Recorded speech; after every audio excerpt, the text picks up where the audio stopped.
Chapter 6, continued. They assembled at the Langdon house just before sunset. Reverend Lassiter was kind enough to supply chairs and a large folding table from his church, which he and Houdini set up with Gillette's help. The Hydes were clearly enamored by Sir Arthur and peppered him with questions about psychic phenomena, from thought transference to telekinesis. Reverend Lassiter was more in awe of Houdini, whom he pressed unsuccessfully for the secrets behind his mysteries. Gillette was ticked off that the couple failed to recognize him by name, a name that had adorned so many theater marquees in decades past. Not decked out in the deerstalker cap and cape, the actor attracted little notice and began to sulk as he realized that a mere magician was getting more attention than he. He, the rightful heir to Sir Henry Irving, and certainly superior to Barrymore, who was emerging as successor as Holmes to the aging Gillette. Sir Arthur noticed his friend's sour demeanor and came to the rescue, bringing over the Hydes. "It's thanks to Gillette here that many of your countrymen ever heard of Sherlock Holmes," he said buoyantly, placing a hand on the actor's shoulder. "He makes my hero of the printed page seem very anemic by comparison." Gillette waved his hands. "Sheer nonsense. But do go on." The couple laughed. Reverend Lassiter, a long-faced man with the stern look of a 17th-century Puritan preacher, turned to Sir Arthur. "Some of my colleagues, as you know, condemn this spiritualism as a form of idolatry. I consider myself more liberal in my views and wish to see it in action firsthand. It does, though, make me uncomfortable that you insist on calling it a religion. Are you not a member of any church?" Sir Arthur smiled. He was quite prepared for this line of questioning. "I was raised a Roman Catholic. As a young man, I came to see most of the teachings as superstition, and I switched my allegiance to science. But I've always been driven by a need to follow the truth wherever it leads me. It has led me here." He gestured to the ballroom, where table encircled by chairs had been made ready for the seance. "I see," the clergyman replied. "I, too, want to know the truth. If we can truly make contact with our loved ones on the other side and prove the immortality of the soul, well, who could argue that that is not a wondrous thing?" "Precisely." "I do have one concern about the proceedings." Noting Reverend Lassiter's discomfort, the author said, "Will you excuse us for a moment, Gillette? I think the Hydes could use a good story about the theatre. Perhaps that colourful anecdote about Sarah Bernhardt and the French poodle." When the actor was some distance away, Reverend Lassiter whispered to Conan Doyle confidentially, "I've heard that the young lady sometimes conducts her readings in the altogether. She won't, disrobe, will she?" Sir Arthur reassured him. "Mrs. C. shall maintain all proper decorum. She fully understands the gravity of this matter, and is as committed to getting to the bottom of it as Houdini and myself." Was it his imagination, or did the preacher look a trifle disappointed? The light from the windows was beginning to fade. Houdini placed a large candelabra, borrowed from the hotel in Dunwood, at the center of the table and lit it. A moment later, Eva entered the room arm in arm with a pot-bellied, middle-aged man with bushy red eyebrows and a most spectacular red beard. "This is Mr. Noah Bancroft from the Richmond Courier and Gazette," she announced. "I hate to intrude," the newcomer said in a deep, rumbling drawl, "but when I heard that two of the most celebrated men in the country were both in the state, I hopped on the first train. I hope to interview you about your life's work, but this sounds one heck of a lot more interesting. Would you mind if I joined y'all?" "Certainly not," Eva said. "I believe 7 in addition to medium is an ideal number for what we're about to undertake. In a few moments the sun will set, and the spiritual forces will be at their greatest strength. Then we can begin." The participants took their seats. "I did a little research on this house in our archives," the newspaper man revealed. "The Algonquin Indians had a name for this area. They called it the Makadiwa, which means the Black. According to their legends, it was a kind of a shadow land, a halfway point between the spirit world and the ordinary world. "Charming," said Gillette. "Just the sort of place one wishes to find oneself after sunset." "Extraordinary," Conan Doyle declared. "This cast a whole new light on the matter. Good show, Bancroft." He took an instant liking to the man who, with his full red beard and energetic manner, looked uncannily like Professor Challenger, or the author's equally florid medical school chum, Dr. George Budd, upon whom he modeled the maverick scientist. "I also found out what became of the Frenchie who managed it," the reporter went on. "Died in the Great War at Verdun.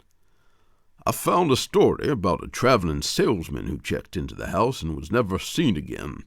And there was a young fellow named Donald Langdon and a girl named Daisy Holcomb who visited the house for some reason 10 years ago and were never seen again. Others, maybe a dozen in all, before Parker." Sir Arthur jotted this down in his notebook. "Immensely helpful. We are indebted to you, sir." They sat at the table, waiting for the sun to set. Houdini, checking his pocket watch, reckoned this would be in roughly 10 minutes. "I don't mean to ruffle your feathers, Mr. Doyle, seeing as I know that spiritualism is more or less a religion to you. But I have to admit I'm a skeptic," Bancroft said. "Not a bit offended, old man," Sir Arthur laughed. "For years I was an absolute materialist myself. Believe me, in the medical profession it goes with the territory. I was entirely convinced that thoughts were merely excretions of the brain, as surely as bile is an excretion of the liver. Now I know that the brain is an imperfect vessel for the spirit, and that when it ceases to be, the spirit lives on. It is not unlike a violinist whose violin is destroyed. The instrument is shattered to bits, yet the musician remains." The newspaperman shook his head dubiously. "Still, I can't see how a man who makes up a character as logical as Sherlock Holmes could turn around and believe in ghosts." Now Sir Arthur became solemn, and his deep voice with the Scottish brogue became as powerful as if he were delivering a sermon. "Mr. Bancroft, with the aid of mediums, I have seen my departed mother and my brother Innes as plainly as I ever saw them in life. So plainly I could have counted the wrinkles on one and the freckles on the other. I have seen my son Kingsley as surely as I see you now. It was his unmistakable voice, which the medium had never heard. I have clasped the icy hands of spirits. I have smelled the peculiar ozone-like smell of ectoplasm. I have listened to prophecies which were soon afterward fulfilled. I have read notebooks written in the hand of my own wife, full of information utterly beyond her ken. If a man can see, hear, and feel all this, and yet remain unconvinced of unseen forces, well, he would have to be mad." "Hear, hear!" exclaimed Mrs. Hyde, and her husband dutifully applauded. "And yet," Bancroft said, turning to Houdini, "you go around exposing mediums as frauds, left and right. Do you think the creator of the world's greatest detective is naive?" Bancroft had his notebook out, and Houdini realized whatever he said was for publication. "Well," he began uncomfortably. "Oh, he thinks I'm more Dr. Watson than Holmes, and I admit I look the part," Sir Arthur said with a hearty laugh. "And he's not alone in believing I suffer from prelapsarian naivety, as Shaw called it."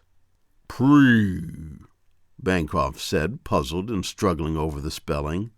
"Before the great lapse, the fall of man," Reverend Lassiter whispered. "As naive as Adam, he means." Houdini shook his head. "I have the greatest admiration for Sir Arthur. He's brilliant. But I have found that the more brains a man has, and the better educated he is, the easier it is to pull the wool over his eyes." Conan Doyle looked amused. To be sure, Houdini has done splendid work exposing scoundrels, but these investigations have to be approached not in the spirit of a detective grilling a suspect, but of a humble, religious soul seeking enlightenment. I fear my dear friend Houdini has a habit of delving into these matters like a terrier in pursuit of a rat. And this scares the ghosts away? Bancroft said, looking somewhat amused.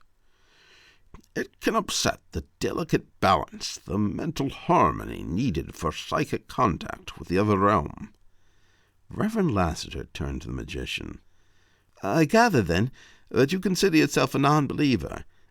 Do you not accept the existence of God in heaven? Of course I believe in a supreme being. My dear departed father was a rabbi from a long line of rabbis. But I don't necessarily believe that the creator of Mount Everest would stoop to something so profane as ectoplasm. When I was starting out in show business, my wife Bess and I did a mind-reading act and a medium show. All flim-flammery, of course. One night it dawned on me that we were trifling with people's beliefs in something sacred. We swore off medium shows on the spot. As he delivered the monologue, Houdini gave Eva a piercing gaze, which she met unblinkingly. I'm not a cynic, Mr. Bancroft, but, like Sir Arthur, a seeker after the truth. I ardently want to believe, if I can find a medium, one who doesn't resort to tricks when the supposed power doesn't arrive, what I wouldn't give to speak to my sainted mother again or look into her eyes. I've traveled the world for years to unearth mediums so that I could find a true one.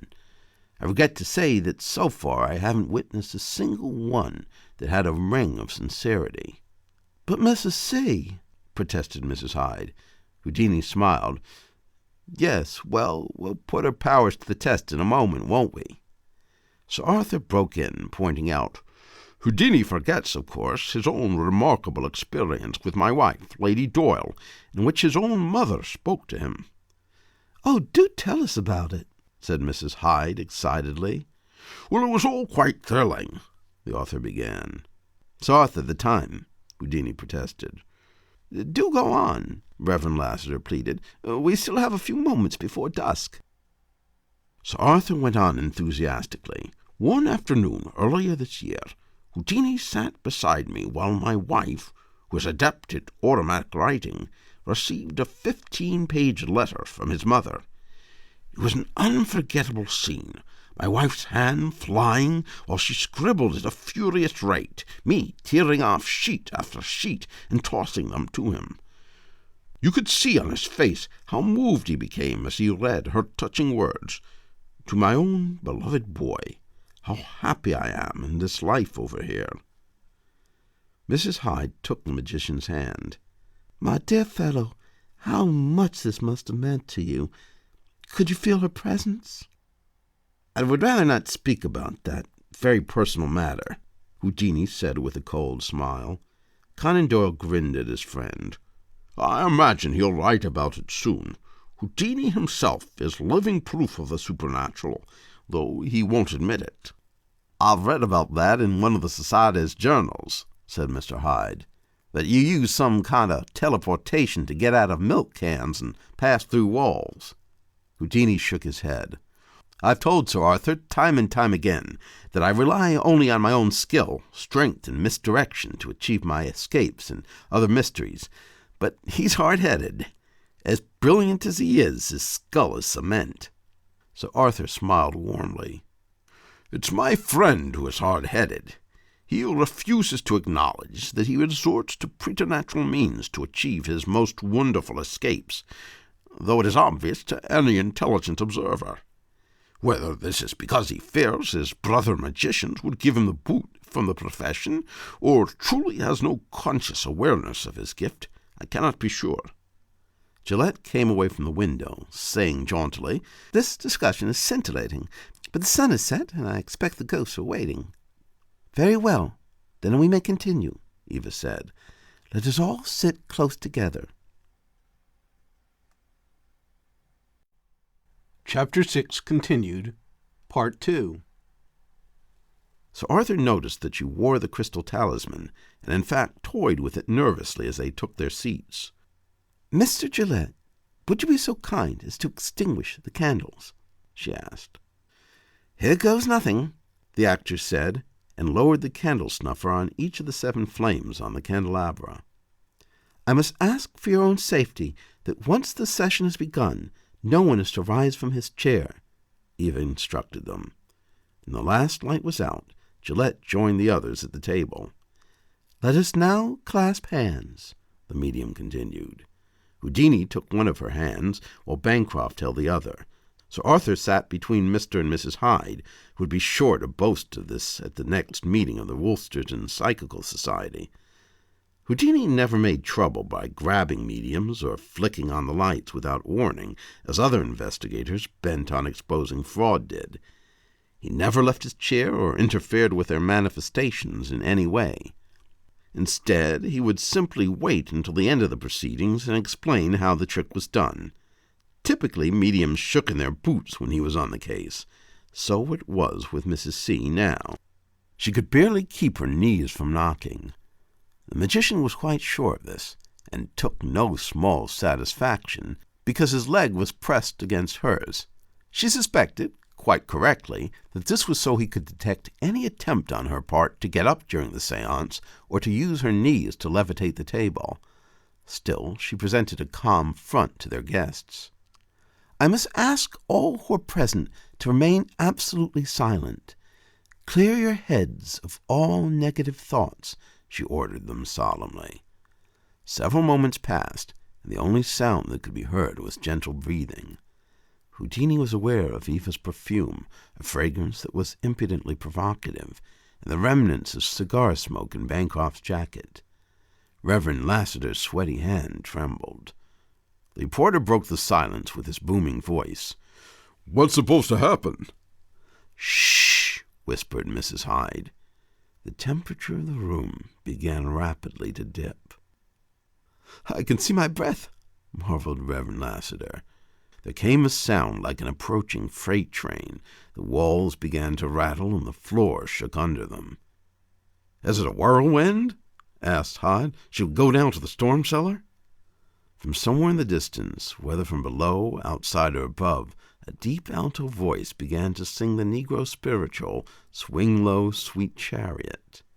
"Did you see that?" "A face!" bellowed the reporter.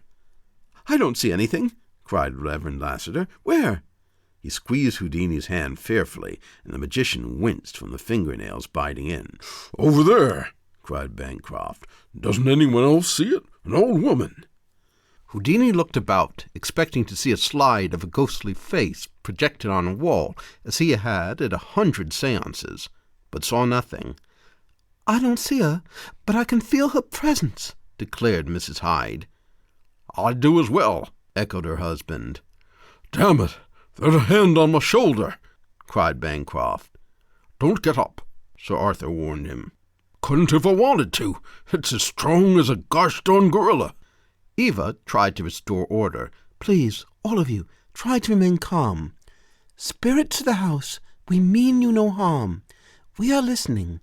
Tell us who you are." For about 45 seconds there was absolute silence. Then a woman's voice, full of anguish, cried, "We are here, the 13, the lost ones. Please free us."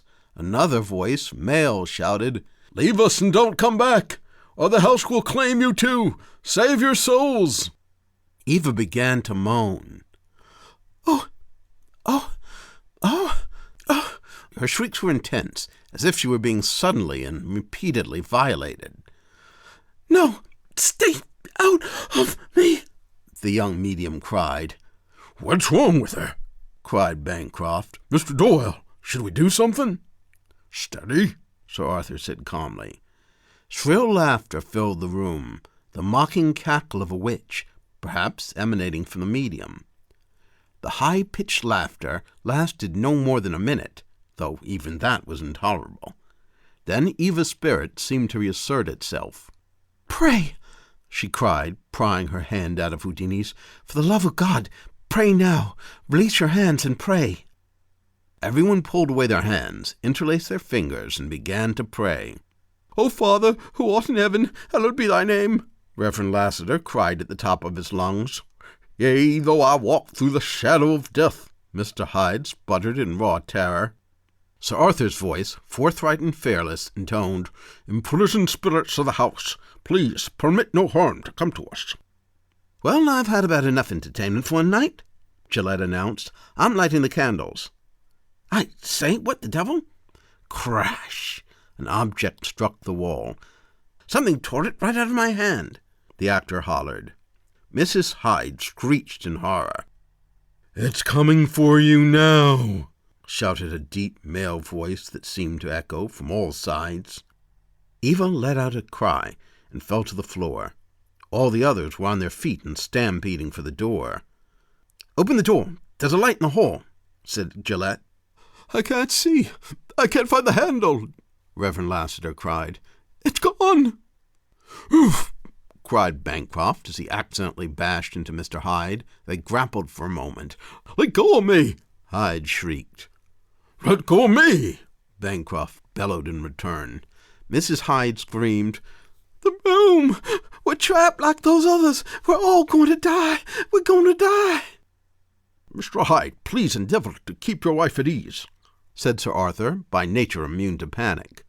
"We know only that the room is dark. Everyone try to keep a level head." "A level head!" Mr. Hyde shrieked. "We're in hell's anteroom!" Behind them, the door flew open, and they turned to see Houdini standing at the entrance. "It's okay, everyone." The rest of them were gathered on the far side of the room. It became obvious that in the darkness they'd become disoriented. Eva, they saw, was sprawled on the floor, her chair a small distance away from the table. Sir Arthur rushed to her side and revived her. "My poor dear, are you all right?" She gasped like a drowning victim suddenly revived. "That must have been extraordinarily draining for you. What a good deal of psychic energy that spectacle must have consumed." "It was awful, as if something was inside of me, something repellent and hateful." Conan Doyle saw that the talisman that hung from her neck was blackened. He shuddered to think of what might have happened if she hadn't been wearing it. Gillette retrieved the candelabra, which was badly bent, from a corner of the room. Something hurled it clear across the room. Gillette marveled as he brought it back and rested it on the table. "I'm not ashamed to admit I was scared silly. I commend you, Sir Arthur, for keeping the old stiff upper lip." A short time later, the guests of the Peaceful Rest Inn donned their coats and hats at the foyer. Bancroft pumped Conan Doyle's hand. "What a story I'll have for the paper. This sure was a humdinger. Are all your seances like that?" The author, perspiring a bit, patted his forehead with his monogrammed handkerchief. "This might have been a wee bit more lively than usual."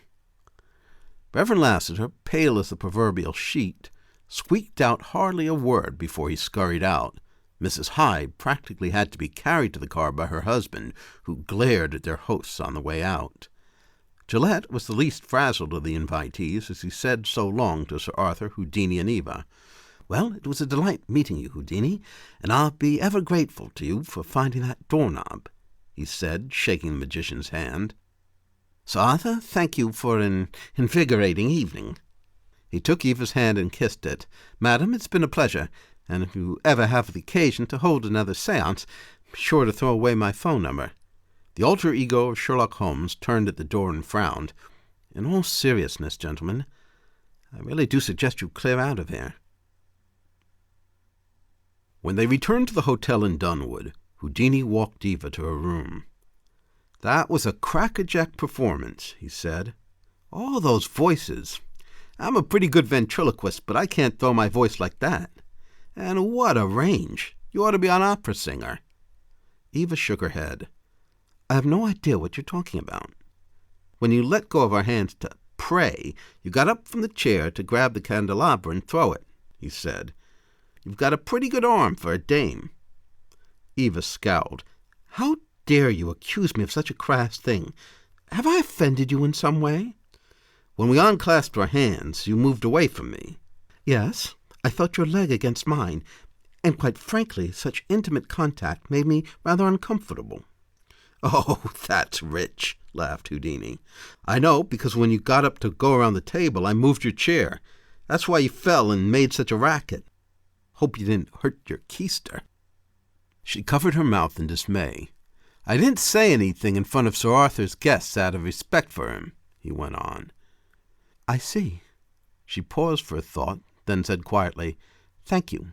You had the opportunity to humiliate me, which I imagine would have given you a great deal of satisfaction. I am in your debt. Do you wish to collect right now?" Houdini stepped back, mortified. He shook his head. "You can tell Sir Arthur about it, or I will, and that's the end of it." She gave a small smile devoid of happiness. "You are a gentleman, then?"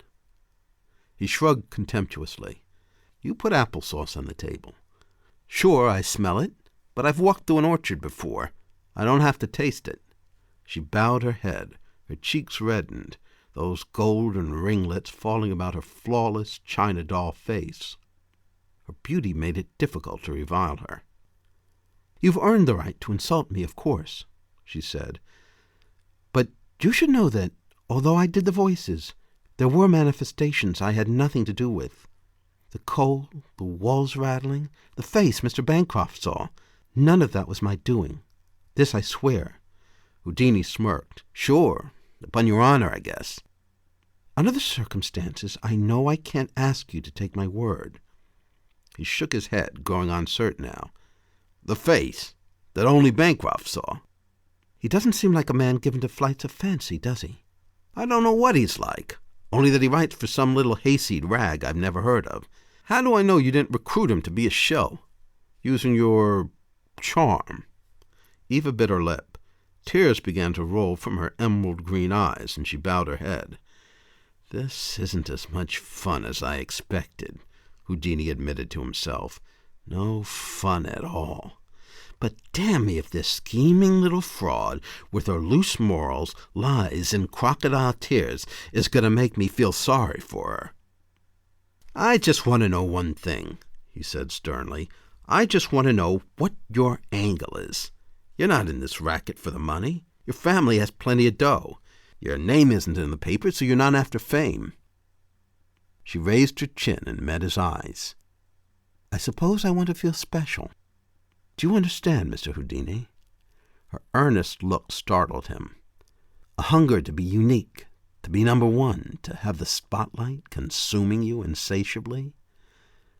"Oh, sure, I understand," he thought. He smiled ruefully. "Harry's fine." She suddenly clutched his forearm. "And I really have felt things.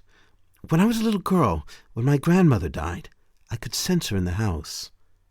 Houdini rolled his eyes. Eva sighed and nodded. "Yes, I can't expect you to give any credence to what I say now.